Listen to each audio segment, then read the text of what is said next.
Esirda oldiga keluvdim do'stlar. Pasportimni yo'qotib qo'ydim. Agar kim iltimos mana shu videoni ko'rib turgan bo'lsa, pasportimni topib oladigan inson bo'lsa, bitta murojaat qilasizlar degan umiddaman.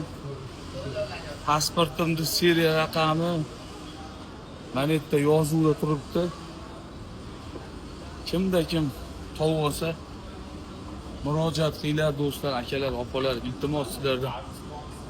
Pasportimni yo'qotib qo'ydim. Suyunchisi bor. Pasportim.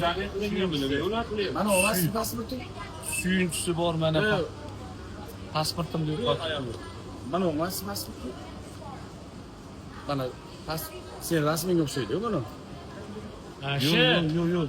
Kimdir bittasi dollar, eng kattasi $100 bo'lsa, buni bittasi $200. Pasportimni qayerdan topaman men? Kelsa Qanasi? Asli. mashina bilan chiqib ketaverasan. Do'stlar, akalar, opalar, iltimos Marat degan bola. pasportimni topib olganlar bo'lsa menga murojaat qilinglar. Iltimos sizlardan, O'zbekiston xalqi.